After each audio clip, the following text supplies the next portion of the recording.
I'd like to welcome all the 5 participants who are going to present their paper in this technical session, that is 8th technical session. And now I would like to invite the first paper presenter, Dr. R. Prabhakar. Are you there, sir? He is Associate Professor in the Department of English, Vikrama Simhapuri University, that is located in Nellore, Andhra Pradesh. Sir, good evening, Dr. Ashutosh Garu. This is Rajkumar presenting the paper on behalf of Dr. R. Prabhakar, Associate Professor, Vikrama Simhapuri University, Nellore, because he is suffering from sore throat, sir. So he is not in a position to present the paper, and I present the paper on his behalf, sir. Please permit me. Okay, please proceed. Okay, sir. Thank you, sir. Thank you so much. And Struggle for Identity, A House for Mr. Vishwas is the title of the presentation. And it's a novel written by V.S. Naipaul, sir. And I proceed to present, sir.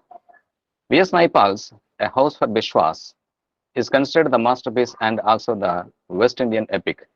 The major theme of this novel is Mr. Vishwas' struggle for personal freedom and dignity, which is represented by his lifelong struggle to build a house of his own. Many critics treated and labeled Vishwas as an absurd hero and some as hero. The base of the novel is V.S. Naipaul's father. It unfolds the life of Mr. Vishwas from his birth to death. Born in destitution and brought up with some constant poverty, enduring the endless conflict with his in-laws, the Tulsi family, finally keeps alive his desire for his own house. Mohan Vishwas, after experiencing many difficulties in his embryonic stage, begins his life as a sign partner and becomes a journalist. Further, unfortunately, marries one of the daughters of Tulsi to become a fortunate person, but only to be humiliated and dominated by Tulsi clan. Finally, the humiliation in the hands of Tulsi's clan paved him the way to set the goal of owning a house, but through a path of rebellion. In the beginning of his marriage with Shama, he expected a promised and bright life in Tulsi's clan. This fatal flaw of Bishwas causes him to face many hurdles in the process of survival. Though Bishwas loves Shama and agrees to marry her, he expects dowry from the Tulsis, but in vain. As a failed exploiter, he chooses rebellion as his weapon to fight against the Hanuman's house. Mr. Bishwas, on hearing that the family had no money, feels inwardly much perturbed. Perhaps the loss of his father at an early age, the experience of humiliation at the hands of Jairam, the blows received by Bandat, the elopement of his sister Dhuti, the hopeless struggle to get a job, and his despair over the failure of getting dowry make him rebel against the Hanuman house. Ironically, the chosen rebellious approach of Bishwas is not assertive, but a weak one. Further, he chooses the path of caricature and ridicule. He starts giving names to Tulsi householders so that there is a breaking of hierarchical order of respect in the family and to prove himself as an independent individual outside the Tulsi clan. The very nicknames that he gives to the Tulsis, the old queen, the old hen, the old cow, Roman cat for Tulsi, the big boss for Seth, the constipated holy man, and Holy Ghost for Hari, the two gods for the Tulsi sons, are indicative of his rebellious attitude. Soon he becomes an outcast in the Tulsi organization. Many readers and critics viewed the novel differently. Some critics have interpreted and equated the relationship of Mr. Bishwas with Tulsi family as the relationship between the colonized and the colonizer. And Mr. Bishwas struggled to escape from the dependency. Anonymity is in strict conformity with that of an independent, urban, westernized individual. Mr. Bishwa's attempt to build a house represents the efforts of the protagonist to overcome the traditional passivity of his relationship. The house, of course, is the most powerful symbol in the novel, and it represents the need for physical and spiritual shelter. The need is shared as much by the Hindu and Crowley society as by Bishwas himself. House is the central metaphorical symbol, and the whole action of the novel is cycled around the house. Mohan Bishwas, an uprooted journalist expiring at the age of 46 in his mortgaged house in Sikkim Street, St. James, Port of Spain, he is ill and finds himself on the verge of destitution and nerves about the future of his family. The narration of the novel traces the fortunes of Mr. Bishwas and his struggle to trace a personal order amid the chaos of multiracial society. Eventually, he gives a meaningful inheritance to his family. The novel explores the complex fate of a displaced individual who eventually comes out as a symbolic individual who gains at once an identity and self differentiation and represents the interacting forces of family, self, and society in the West Indian situation. House also becomes a symbol of escape. Right from the time of his birth, Vishwas goes through dark and frightening experiences.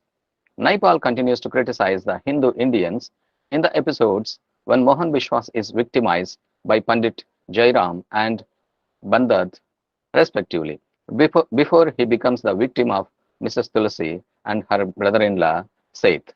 Hanuman House, the symbol of the Tulsis, is actually built like a prison. The thick, windowless walls and narrow doors at first aura frighten Bishwas. In marrying Shama on Mrs. Tulsi's terms, Bishwas submits to the deep Hindu humiliation of assuming the ritualistic female role by living with his wife's family. Tulsi's family is vexed upon the behavior of Bishwas and they compel him to leave the Hanuman house. Bishwas fails to win the support of Shama, his wife, whose Hindu tradition is to support her husband. Seth and everyone feel that he has seduced the harmony of the family. Govind beats him severely for his misbehavior he is addicted to in Hanuman's house. Bishwas leaves for Chase, a remote area where there is not even a school and a police station except two rum shops to maintain a shop of Tulsi, but soon he proves to be a hopeless shopkeeper. In his failure as a shopkeeper, Tulsi comes to his rescue. Bishwas is an unsuccessful businessman who faced many problems and much loss. The dilapidated old shop parallels Biswas' own current psychological state. Indeed, all the houses in which he lives symbolically reveal the nature of his development and despair.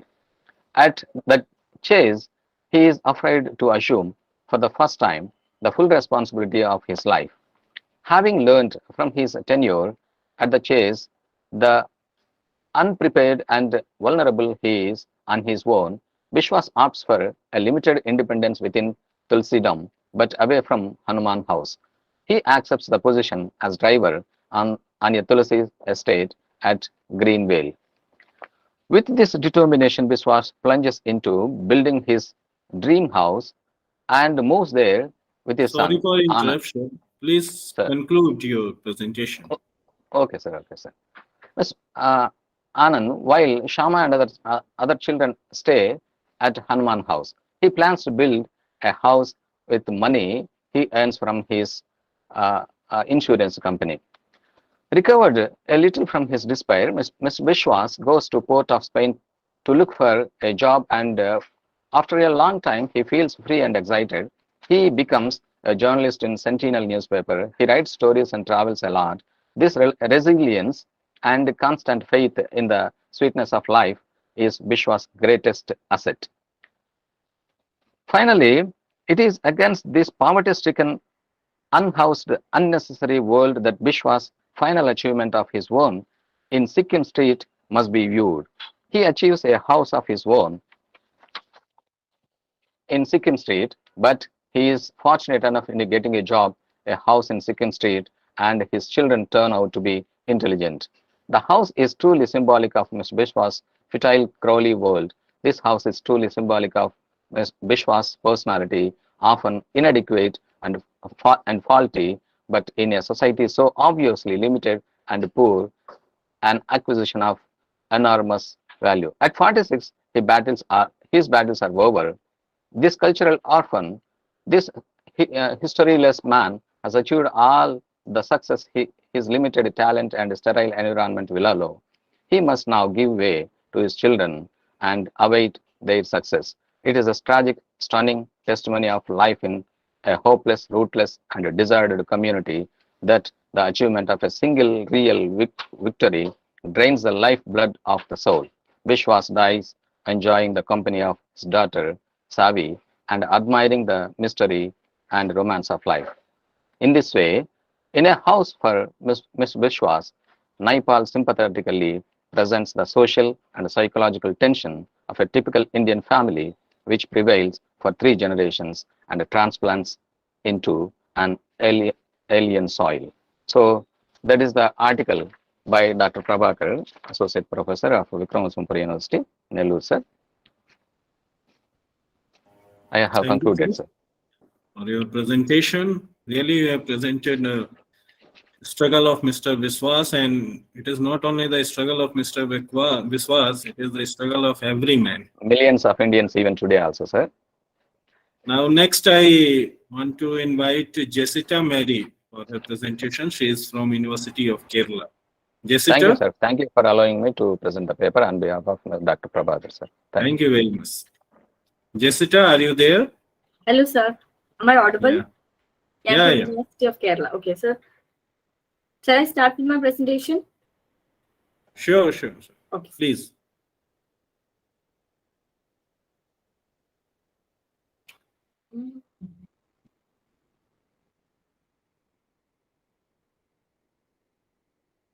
Is it visible?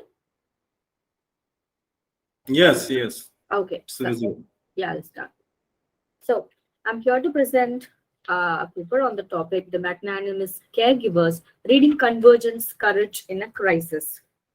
So the recent years have witnessed a whirlwind of emotions and events that shook the world, and COVID-19 pandemic is not, far from it. It has wrought misery and brought to the forefront the many discriminations defined by race, gender, social inequalities, etc. That means it has brought to the forefront the deficiencies on the social arrangement. And one more thing to be noted is that here the caregivers does not mean only the people belonging to the medical professionals or the healthcare workers, but it includes the ordinary citizens who became exemplary, courageous ones in this bleak time. So the very aim of the paper is to analyze whether the fear of the COVID-19 pandemic is that what makes the people go frenzy, or is it the attack on the very essence of humanity that they fear?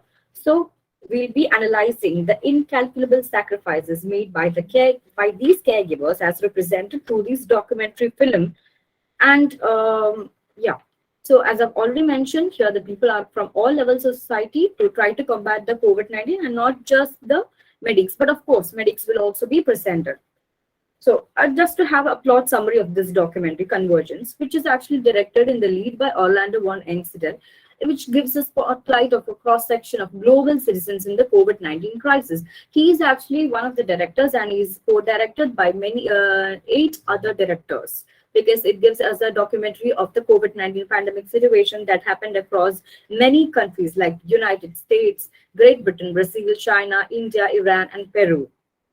So it begins from a Wuhan man who tried to volunteer as a medical driver in order to shift the medics from to and fro from their hospital. And then about a Syrian refugee named Hassan Nakat, who is residing in Great Britain. And then about a woman named Renata Elvis in Brazil. And then we're coming to Dr. Armin Henderson, a black doctor who residing in America, Miami State, who took his caregiving to homeless men and women, while he himself had to cope up with being racially profiled by the white Pope in America. So in short, in a nutshell, we can tell that this documentary gives a unified narrative about the common humanity and how, by coming together, great change can emerge from chaos.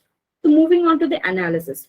So the COVID atmosphere as depicted in this documentary, whenever we analyze the scenes, we can see that there is a lack of government's role and response in dealing with the outbreak. This can be seen in many of these stories, but I'll be focusing only on 4 of the stories because that would be convenient to this paper presentation.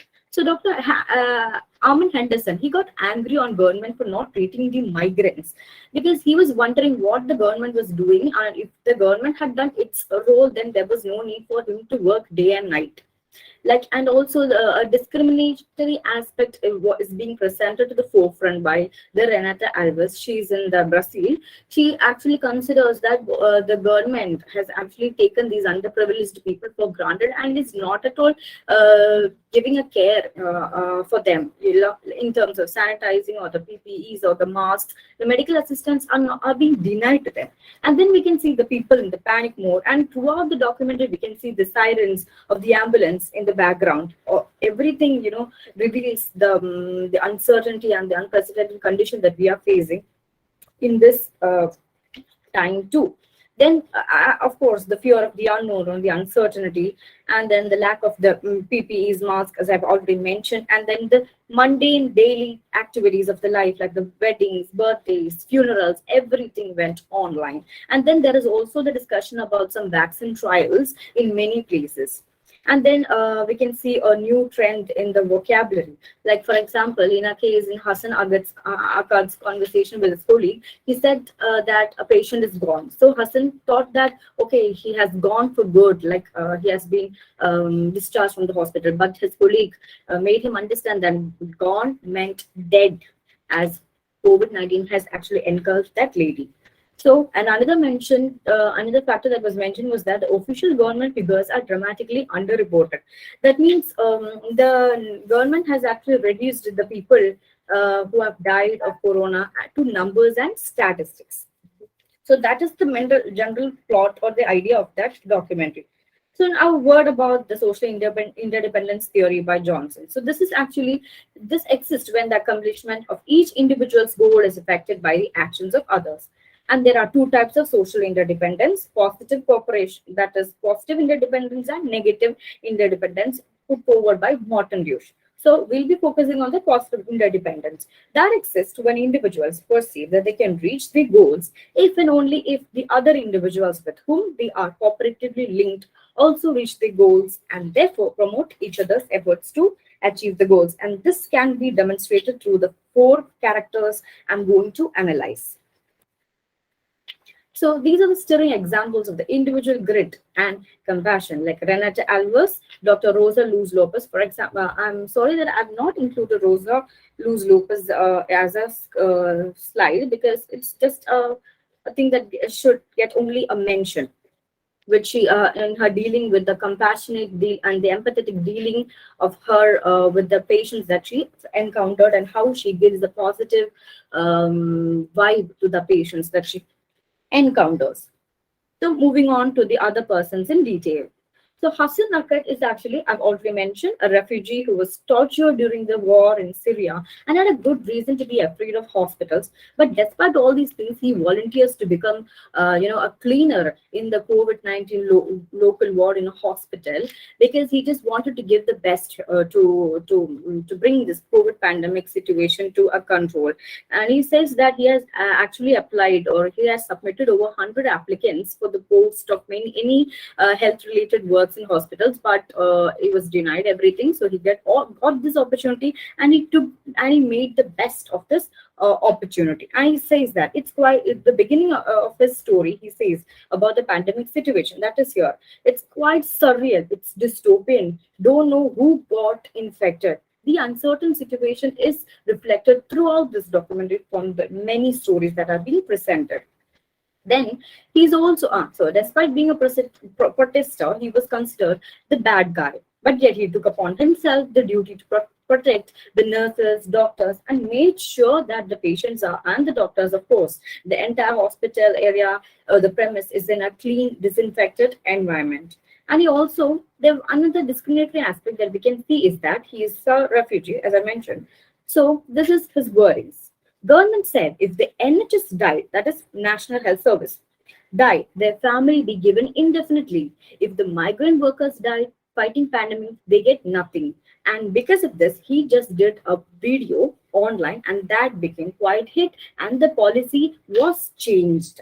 that is what we can see here. He succeeds in changing the national policy because he filmed a video that goes viral and emphasizing the importance of the fighting the virus. And many people also, apart from him, join hands in order to bring this notion to the public forefront.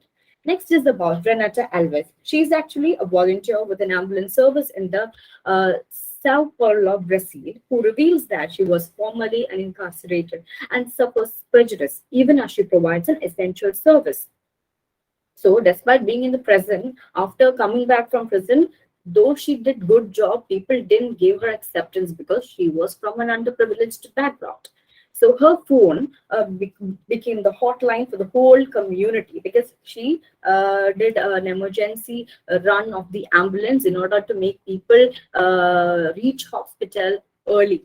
But the main inspiring factor that led her to do such a work is because she lost her mother and brother because they got late to transfer her to the hospital, and because of that grief, out of that grief, she decided to work for the better and the for the better and the good of the whole our entire country who was suffering from COVID. But she also mentions that the government has actually, even though they are telling the underprivileged people to do everything like sanitizing, keeping themselves safe and everything, but still the government will turn off their water every night and they had to wait. So what can they do? And they will be punished relentlessly. So she considers that, I mean, she says that the government has actually taken these people for granted and considers them as cheap labor or branded them as cheap labor. But despite all these discriminations, the motto that she adopted was going to do the best. This is the thing that she says throughout this documentary, to save the face of humanity despite her ill treatments. So when all the other pandemic end was the main concern. This itself quite clearly demonstrates that COVID-19 was not the pandemic that or the disease that was ravaging them, but all the other pandemics like the pandemic of this discrimination, prejudice, poverty, unemployment that they had to face throughout. And COVID-19 has only added pressure to the already existing fire. Then coming on to the last character, that is Dr. Armin Henderson. He was, as I actually mentioned, he was a black doctor in America and he did multiple roles. Quoting Dr. Armin Henderson, "At night, I'm a doctor. During the day, I'm a community activist and organizer." And he did many social service acts and he engaged in many selfless activities to help the poor in the overtown part of Miami. And and there were the laborers and all the poor people who, and the blacks mainly, who were denied these medical assistance, masks, and all. And as always, the government has actually taken no action for them in order to make them good or to give them shelter. So he took upon himself to give them a shelter, a shower site, and he started shower sites in Miami for this neglected middle-aged black people. And he even helped a man with head injury because his home, actually we cannot say that as a home, it was like a tent that was actually bulldozed by the city officials, but they didn't do anything as a recuperation, form of recuperation. But the doctor took upon his shoulders in order to help them. So despite being racially profiled in front of his own house by a white police officer, he did not have hatred against these white. He was thinking what these people were doing. Where is their humanity? Are they humans? Is there any essence of humanity in these people? But he was quite disappointed because the pandemic situation, as you have mentioned, this COVID-19 has exacerbated all the bad things about America. And his notion was that a person alive a moment ago then gave no response and no pulse.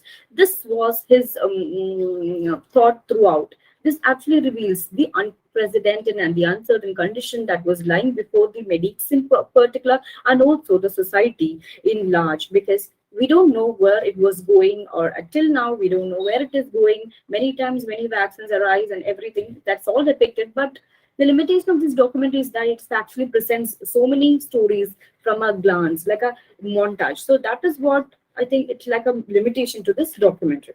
But what we can study from this person is that for him, the pandemic has taught me that if you stay ready, you don't have to get ready, as he was already prepared for the worst case scenarios. This he has taught, keeping in mind the already discriminatory trajectories that they had to go through. But still, like Renata Elvis, he also gives us a positive motto. That is, he dreams of a society devoid of disparities. So to conclude, COVID-19 in this, as depicted in this documentary, is not just about the health issues, as we have seen, but it's all about social justice and humanity. And it is shown by eliminating the system's inequality, especially in marginalized communities. And this is not what the people long to get over. That was our question. But from the age-old attack on the very essence of humanity, like the racism, inequalities, and the poverty. So having the right science is only a part of the solution to end the public health crisis.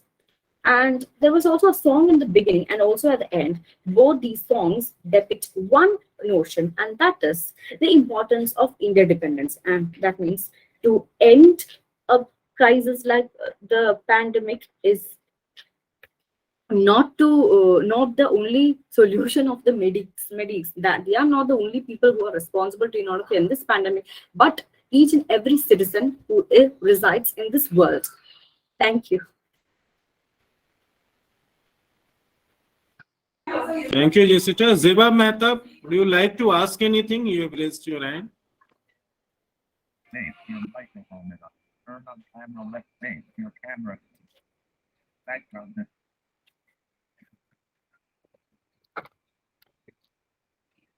Okay.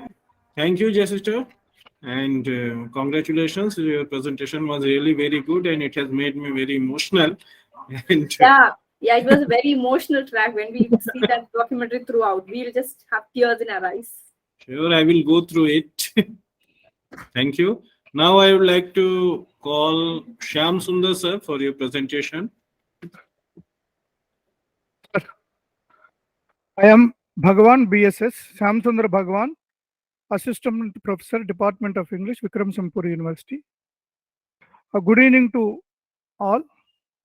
I would like to present my paper titled Shankara's Concept of Aparokshana Bhuti and R.W. Emerson's Concept of Intuition, a Comparative Study. The objective of my paper is to examine the affinity between Shankara's Aparokshana Bhuti and Emersonian concept of intuition. Advaita Vedanta, the non-dualistic Indian thought, came as a reaction against ritualistic path called Karma Kanda, and it argued for religious liberalization or the individual-based practice. Like American transcendentalism, the New England Revolution also came as a reaction against Orthodox Christianity as a continuation of Enlightenment movement Unitarianism in the New England in the early 18th century. Post-Upanishadic Vedic tradition gave much importance to ritualistic path called Karma Kanda. This led to birth of Buddhism, Jainism, and Charvaka philosophy. And the emergence of materialism, atheism, and nihilism created ontological ambiguity. The conflicting ideologies and religious congregations caused unrest in the Indian society. Adi Shankara took the task of uniting these religious congregations and to provide the unifying principle to these Indian religious congregations. He brought all the congregations under the one umbrella called Advaita Vedanta. He defeated and convinced everyone to accept Advaita Vedanta as the best method of comprehending the absolute reality. Even before Adi Shankara, the Upanishadic Shayas, Yajnavalkya and others advocated Advaita Vedanta, Gaudapada, in his famous work Mandukya Karika, defined the basic tenets of Advaita Vedanta. But Shankara systematized Advaita Vedanta and propagated the Advaita Vedanta. Advaita Vedanta says there exists only one reality, and that non-dualistic reality manifests itself in various forms and names in this phenomenal world.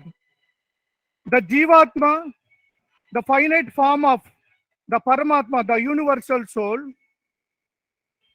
identifies itself with ego consciousness due to ignorance. Advaita Vedanta says, by eradicating ignorance, the Jivatma can realize its true self, thereby it can attain liberation. In Vedantic tradition, there are number of philosophical introductory treatises. Adi Shankara wrote Tattvaboda, Panchadasi, and Aparokshana Bhuti. Aparokshana Bhuti as a introductory treatises. Aparokshana Bhuti means A means non, Paroksha means indirect, Anubhuti means experience, non-indirect experience. Shankara argues that the individual soul or the Jivatma, the individual can realize the true self only through direct experience. The Upanishadic Shayas, well aware of the limitations of human intellect, they argued that there is a faculty which is superior to human intellect, that is called intuition, that is aparokshana bhuti. By renouncing worldly desires, materialistic positions, and concentrating on the universal soul, the individual can experience the universal soul and experience the non-dualist bliss, which he cannot derive from any other phenomenal resources. Shankara, through his concepts like Tattvamasi, Aham Brahmasmi, and Ekam Advitiyam Brahma concepts, urged the individual to realize the God within through concentration, contemplation, and meditation. According to Shankara, the scriptures or Panditya or any other intermediary resources cannot enable the individual or cannot help the individual to realize the absolute truth. Likewise, Emerson, the pioneer of American transcendentalism, advocated spiritualism through his works. Emerson, from his childhood,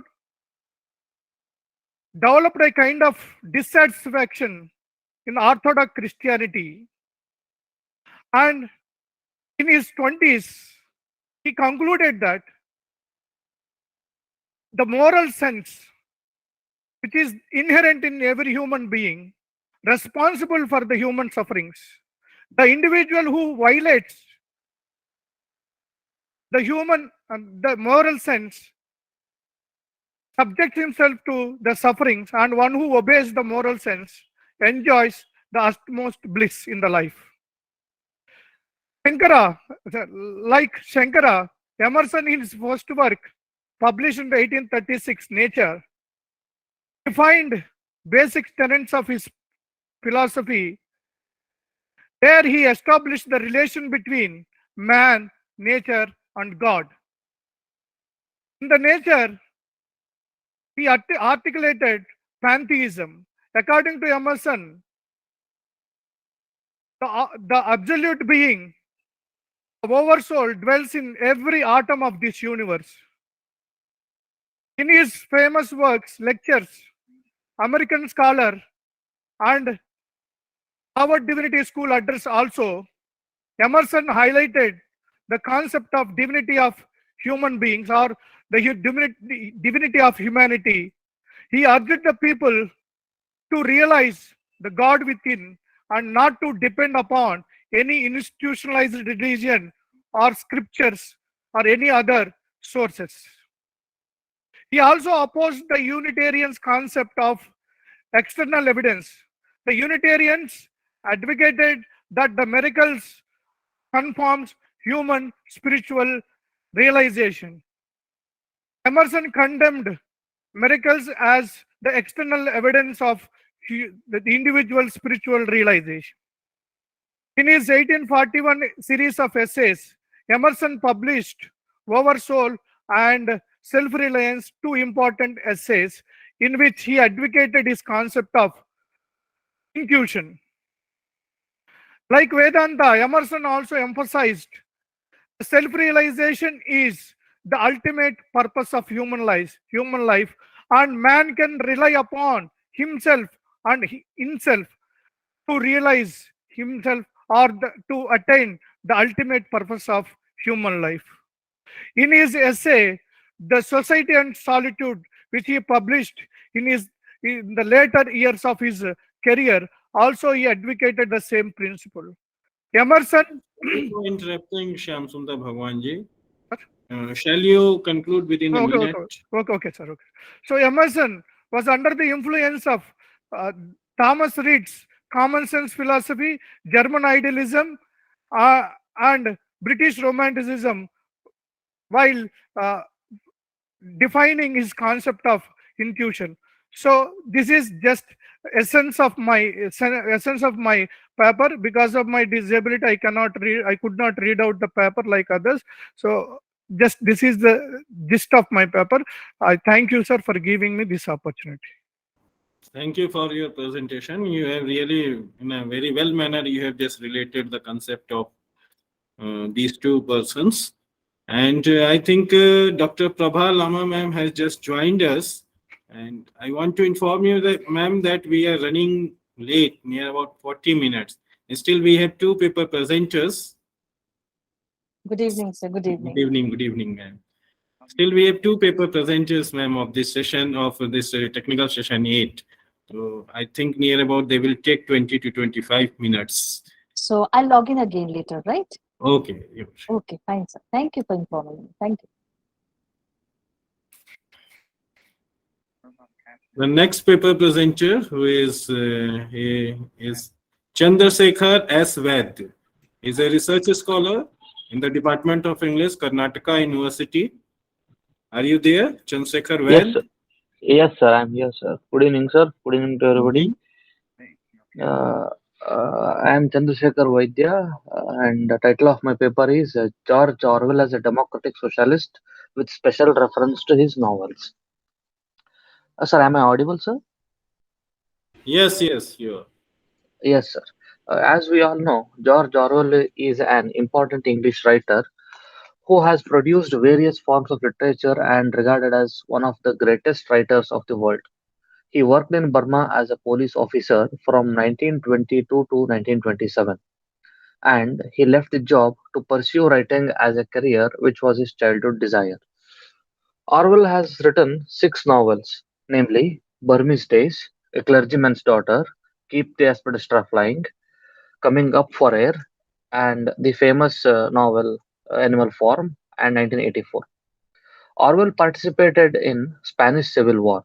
He worked as a war correspondent for a journal called Observer during the World War II. All this made him to hate too much industrialization, intellectual snobbery, and capitalism. He started to hate socialist dictatorship, which was there in Russia, fascist government, which was there in Germany, and even all kinds of dictatorships. He felt that democratic socialism as an ideology could be a fine panacea against all these evils. Democratic socialism is a political philosophy which, in the simplest language, means the blending of socialist and democratic methods together in order to build up an acceptable and viable political and economic structure. Marxist socialism and democratic socialism share many similarities. One significant distinction is that democratic socialism tends towards an evolutionary or democratic approach, whereas Marxism attempts to impose socialism by revolutionary measures. The democratic socialists value both socialism and democracy equally. Orwell became democratic socialist and advocated the theory through his non-fictional and fictional works. The present paper discusses about the democratic socialistic ideals which are propagated by Orwell in his novels. He said in one of his essays, Why I Write, I quote, every line of serious work that I have written since 1936 has been written directly or indirectly against totalitarianism and for democratic socialism as I understand it. I unquote. As we have mentioned above, Orwell has written six novels. Among them, the first four novels, Burmese Days, Clergyman's Daughter, Keep the Blister Flying, Coming Up for Air, can be grouped under one category as the early phase novels, and the last two novels, Animal Farm and 1984, can be grouped under another category as the later phase novels. The early phase novels the early phase novels of Orwell is different. The style of Orwell is different in these novels, but when it comes to the later phase novels, one can witness harsh satirical tone of him, which he might have inculcated thoroughly while he was working for BBC and as a war correspondent for the journal Observer. Burmese Days is Orwell's first. I'm discussing the novels, sir, now. Burmese Days is Orwell's first novel. This novel is considered as a colonial novel, but if one reads this novel by wearing the spectacle called democratic socialism, one can see the undercurrent flow of democratic socialistic ideals of Orwell throughout the novel.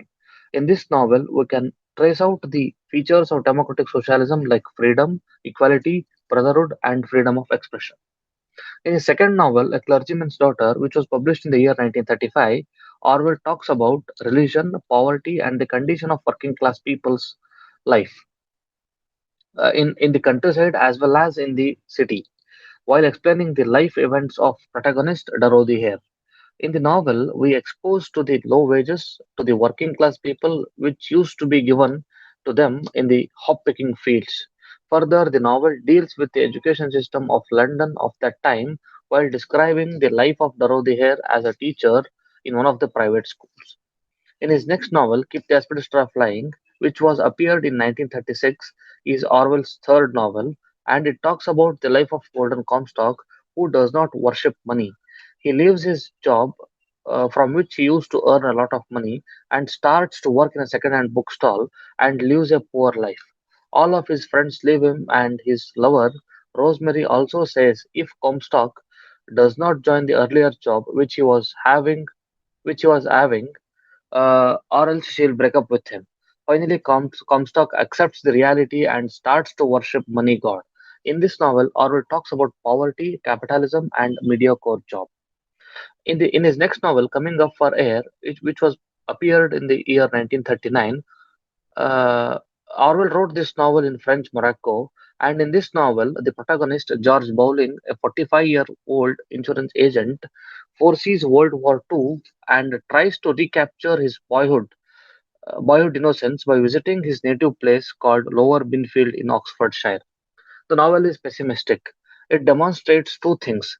Industrialists and capitalists are ruining nature's beauty, and as a result of it, England has had to deal with the ominous presence of external threats. As a remedy for social tyranny, democratic socialism is here Orwell's ideology. In his next novel, Animal Farm, which was published in the year 1945, it directly attacks Stalin's dictatorship. The novel talks about the failure of socialism in Russia.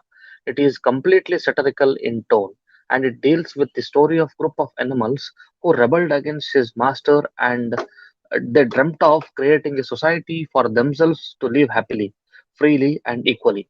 But it did not happen. The rebellion was betrayed twice, and the leader Napoleon becomes a dictator, and farm ended up in a state as bad as it was earlier. 1984 is Orwell's last novel.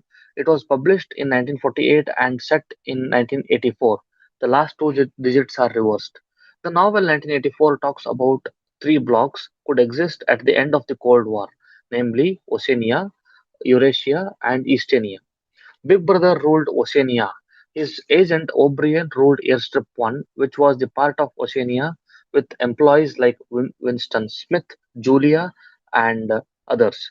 The people were divided as inner party, outer party, and proles.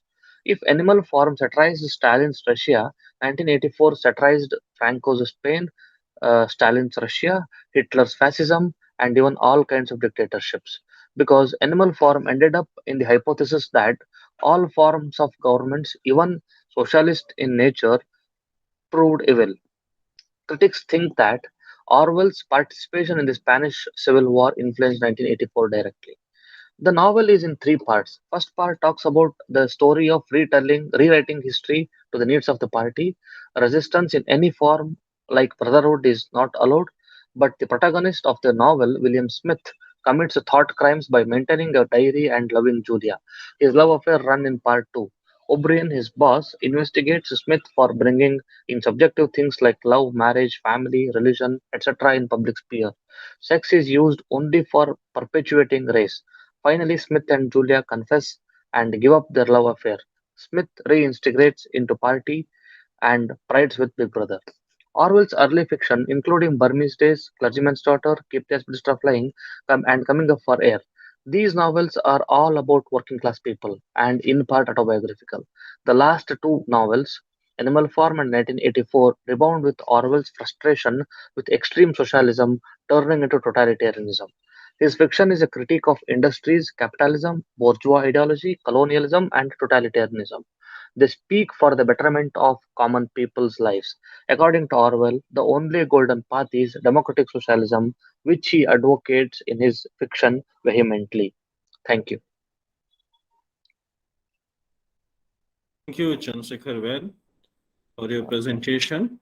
It was Thank you, really sir. very good. Thank you, sir. And now I would like to invite the next participant, M. Navina Rani. Are you there? The next paper presenter? M. Navina Rani. Are you present? I think she is not here.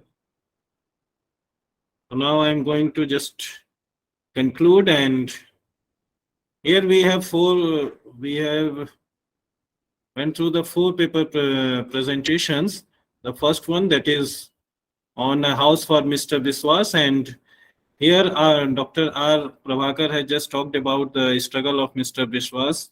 Means he had just taken the issue of the indentured laborers, mainly the Hindu families who were just residing in Trinidad. And very well he had just presented his paper.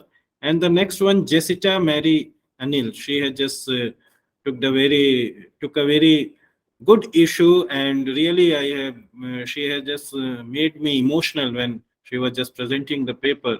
And I think you all have just witnessed this COVID-19 situations, and I think everyone can feel it and everyone can understand and experience the situations that were just dealt in her presentation.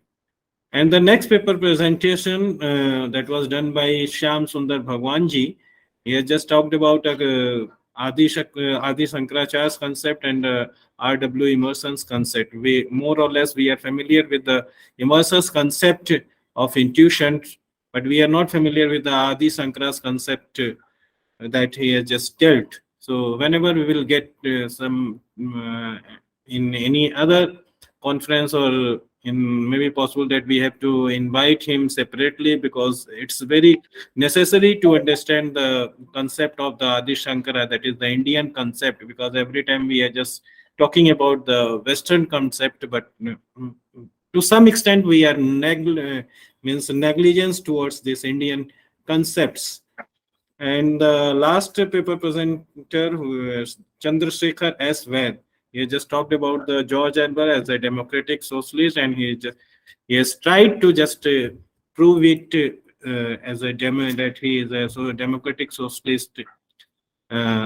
Means how those issues are being just dealt in his novels. Thank you to all the 4 paper presenters, and congratulations for your excellent deliberations. Thank you.